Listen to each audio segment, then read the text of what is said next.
বিশ্ব শিক্ষক দিবসে শিক্ষকদের 500 টাকা বাড়ি ভাড়া বৃদ্ধি করে শিক্ষকদের সঙ্গে প্রহসন করা হয়েছে। দর্শক আসসালামু আলাইকুম, দ্য ডেইলি ক্যাম্পাসের আজকের নিউজ এক্সপ্লেইনারে আপনাদের স্বাগত জানাচ্ছি।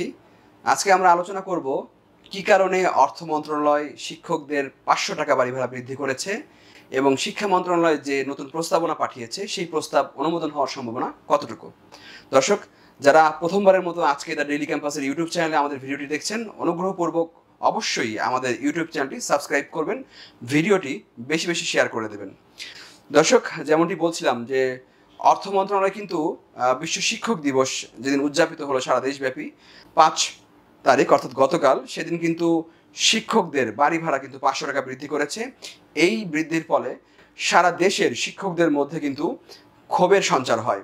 সারা দেশের শিক্ষকরা ক্ষোভ প্রকাশ করতে থাকেন, সামাজিক যোগাযোগ মাধ্যমে তারা আন্দোলনের ঘোষণা দিতে থাকেন এবং রাজপথেই এই অর্থ মন্ত্রণালয়ের যে প্রহসন, সেই প্রহসনের বিরুদ্ধে তারা প্রতিবাদ জানাবেন বলে ঘোষণা দিয়েছেন। ইতিমধ্যে বিভিন্ন সংগঠন আগামী 12 অক্টোবর থেকে লাগাতার অবস্থান কর্মসূচি, ক্লাস বর্জন কর্মসূচি, এমনকি শিক্ষা প্রতিষ্ঠানের তালা কর্মসূচির মতো কর্মসূচি পালনের ঘোষণা দিয়েছেন।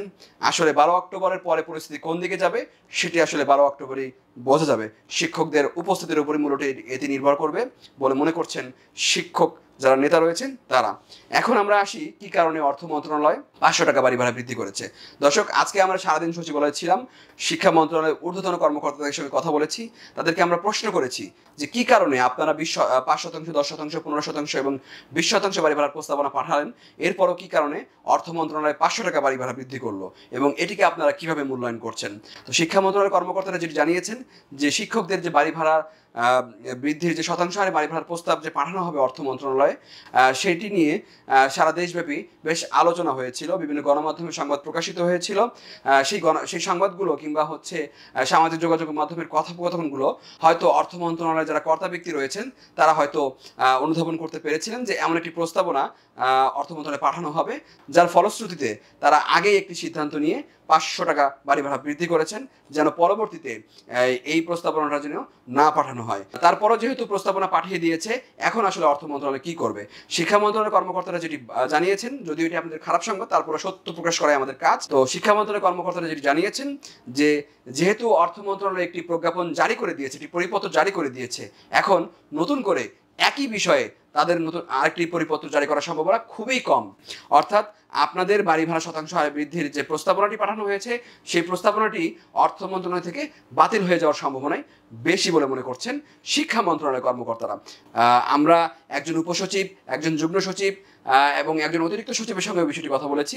তো তারা আসলে কেউই এটি শতভাগ নিশ্চিত করে বলতে পারেননি যে আপনাদের যে শতাংশ হারে বাড়ি ভাড়ার প্রস্তাব পাঠানো হয়েছে সেই প্রস্তাবটি অর্থ মন্ত্রণালয় অনুমোদন দেবে। তাদের অধিকাংশই মনে করছেন যে প্রস্তাবনাটি পাঠানো হয়েছে সেই প্রস্তাবনাটি বাতিল হয়ে যাওয়ার সম্ভাবনাই বেশি। এখন শিক্ষকদের আসলে করণীয় কি, শিক্ষক নেতারা কি বলছেন সেই বিষয়ে আমরা একটু আলোচনা করতে চাই। আমরা কিন্তু এমপিও ভুক্ত শিক্ষা জাতীয়করণ প্রত্যাশী জোটের সদস্য সচিব অধ্যক্ষ দেলোয়ার হোসেন আজিজ মহোদয়ের সঙ্গে আমরা কিন্তু একাধিকবার কথা বলেছি।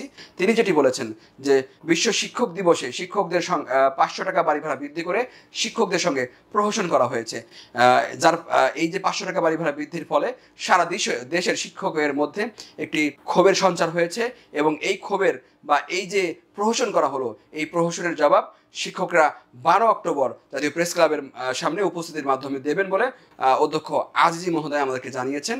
তো আসলে 12 অক্টোবর কি হতে চলেছে আমরা সেটি জানি না, তবে আমরা 12 অক্টোবর পর্যন্ত সবসময় আপনাদেরকে মন্ত্রণালয়ের যে কথোপকথন বা অন্যান্য যে বিষয় রয়েছে সেটি আপডেট জানাতে থাকবো। দর্শক, আজকের ভিডিওটি এই পর্যন্তই ছিল। অবশ্যই আমাদের চ্যানেলটি সাবস্ক্রাইব করবেন এবং পাশে যে বেল আইকনটি রয়েছে সেখানে অবশ্যই ক্লিক করে রাখবেন, কেননা আমরা যখন একটি ভিডিও আপলোড করবো তখন সঙ্গে সঙ্গে আপনারা বেল আইকনে যদি ক্লিক করে থাকে তাহলে আপনারা সঙ্গে সঙ্গে সেই নোটিফিকেশনটি পেয়ে যাবেন। দর্শক, জাতীয়করণ সহ এমপিওভুক্ত শিক্ষকদের বাড়ি ভাড়া বদলি সহ সব বিষয়ে সব তথ্য সবার আগে জানতে অবশ্যই দ্য ডেইলি ক্যাম্পাসের সঙ্গে থাকবেন। আল্লাহ হাফেজ।